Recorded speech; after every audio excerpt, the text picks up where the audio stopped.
Chapter 12.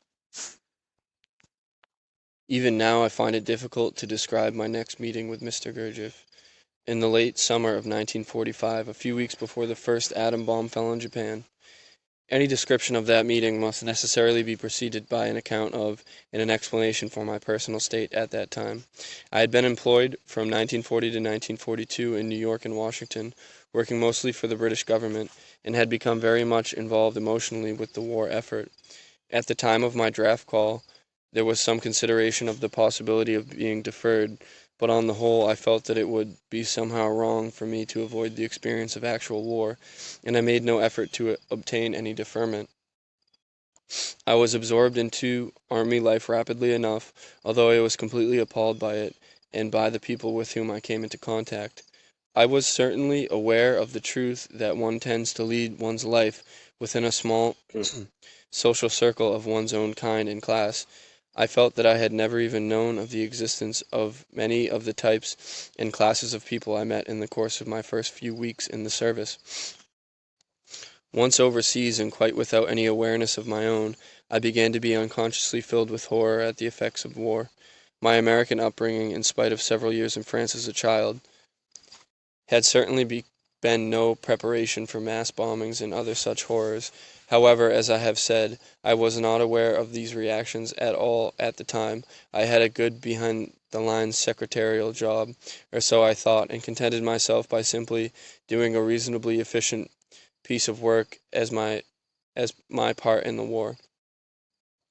Since the army, day by day, is primarily boring, I was happy to be busy enough not to have time to do any active thinking, but any strong, even if buried, feelings must somehow and sometime find expression, and after several months I gradually slid into a long-term depression. Along with this depression, I began to overeat and to gain weight. This was followed by something that was grimmer than any depression. I had a series of what seemed to me to be miraculous escapes that began to take on an air that was, to me, almost sinister. I will describe two of them as examples. On one occasion, while on maneuvers in England, I was working at my desk in the command tent in the company of several officers, 9 or 10 at least. There was, as usual, an air raid going on at the time, but no one was paying much attention to it. I got up and left the tent to go to the field latrine, and during that short absence, a bomb hit the tent, and everyone in it was blown to bits. Wow. To make it eerier, my typewriter landed within a few feet of me in excellent condition. Wow. Another time, while on a weekend pass at Torquay in the southern coast of England, I was standing with another enlisted man against a building overlooking the park below us.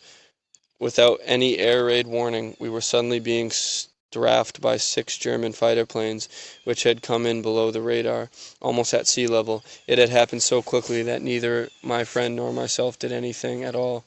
We simply stood there, dazed. A great many people in the park were killed, and when one of the planes strafed the building where we were standing, my friend was cut in two by bullets, which missed me by a few inches, although we were not more than 3 feet apart. Wow. As I have said, these were only two of the incidents, and there were many more, that began to have a curiously sinister effect upon me. At first my reaction was one of wonder. Why was it that I was the one who had not been killed? And there was a period when I almost believed that I was leading a charmed life, that I had been in a sense selected or chosen not to be killed. But as time wore on and there were more and more such escapes, I began to resent them actively. I watched so many of my fellow men die during that period that I began to wish that I could die in their stead.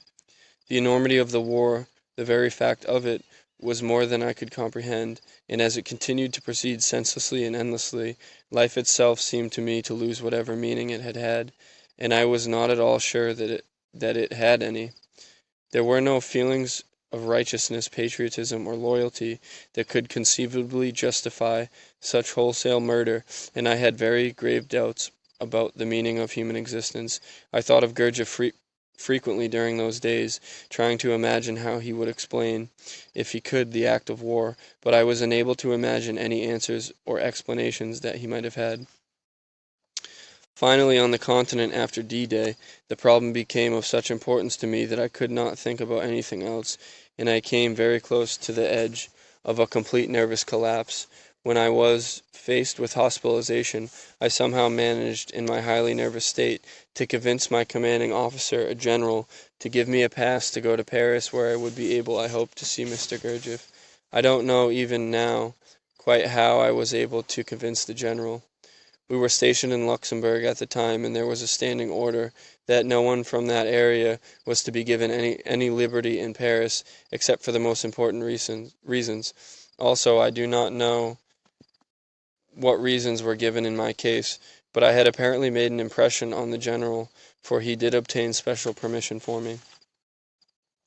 When I left for Paris, I had not slept for several days.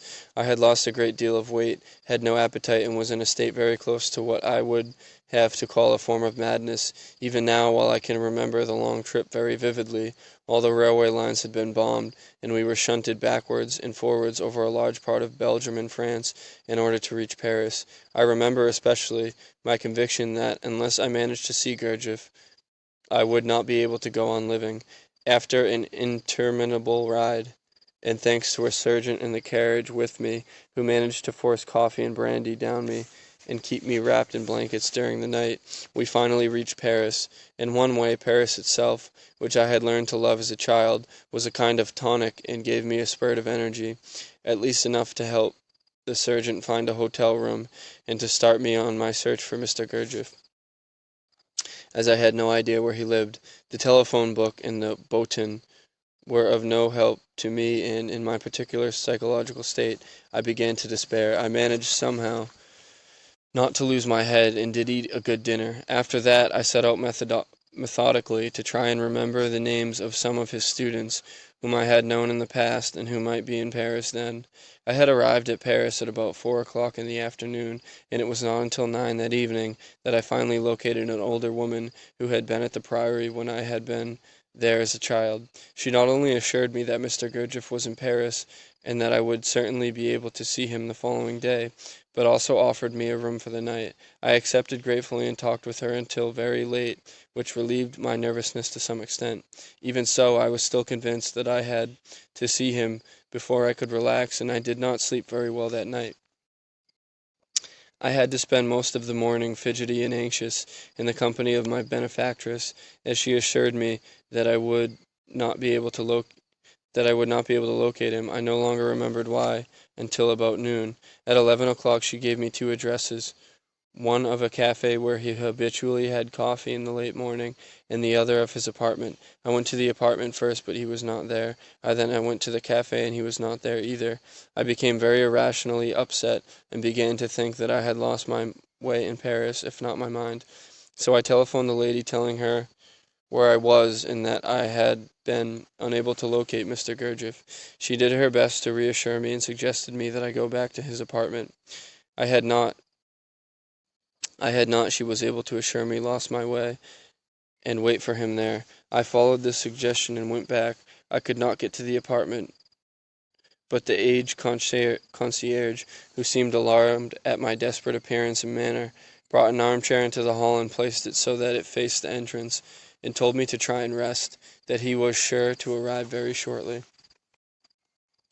I waited for what seemed to me an interminable length of time, forcing myself to remain seated in the armchair, staring at the entrance. It was probably not more than about 1 hour later when I heard the sound of a cane tapping on the sidewalk. I stood up rigid, and Gurdjieff, I had known it must be he, although I had never known him to use a cane, appeared in the doorway. He walked up to me without the faintest sign of recognition, and I simply stated my name.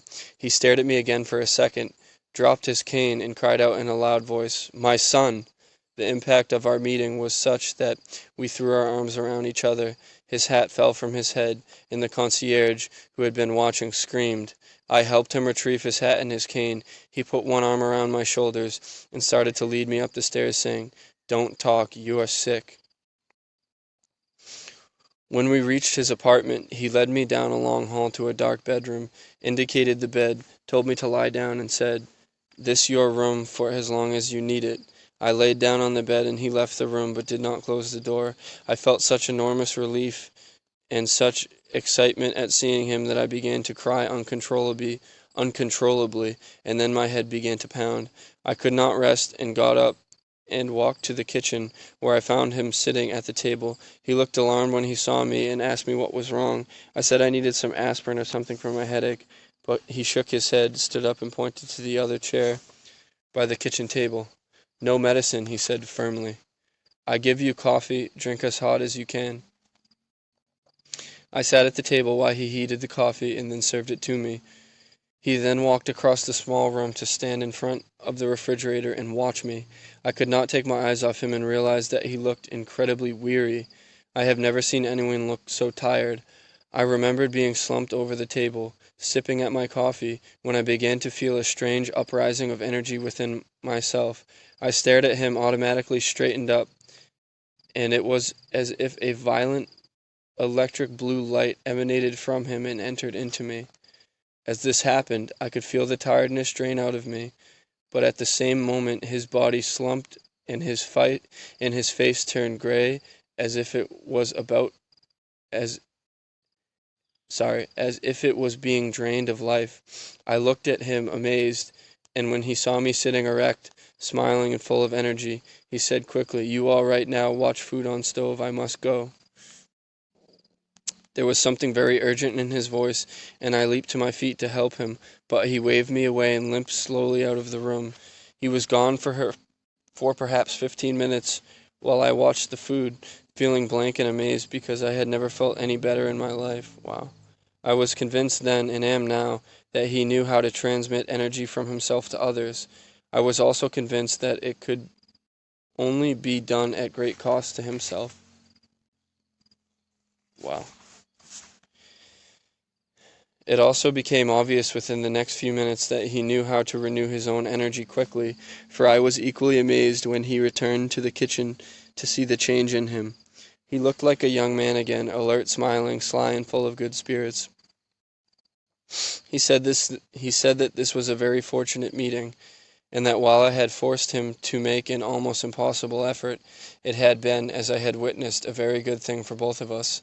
He then announced that we would have lunch together alone, and that I would have to drink a real man's share of fine old Armagnac. As we ate an enormous lunch, drinking glass after glass of Armagnac, he told me to talk, just to talk about whatever had been troubling me. I found it difficult to begin, for at the moment I had no troubles at all. I felt wonderful, but once I had begun, I was able to describe my entire history since I had last seen him, summarizing easily and using a form of shorthand which seemed completely natural to us both. He listened without comment, and then said finally that what I had told him was of no real importance, nothing to worry about, and asked me how long I would be able to stay in Paris. I told him I had 3 days, and he said that I was to come to his apartment for lunch and for dinner every day during that time, but the rest of the time I was to go out and play. "One thing you never learn," he said quietly and affectionately, "is how to play, even though I tried to teach you this when you child. Now you go out and do anything that will amuse you, any kind of play, then come back here at 10 o'clock. I asked him what was going on before 10 o'clock, and he said there was going to be a meeting. When I suggested that I should come to that, he said, laughing, "No, do not come to meeting with disciples, this not play, and you already too serious." He said that I could, of course, have the room he had offered me, but that if I could stay elsewhere, it would be better for me, as there were too many people coming and going at all hours in the apartment, and to see that I could arrange about some other place to stay. I left him, made arrangements with my hostess of the previous evening to stay with her, and following his advice, played for the rest of the day.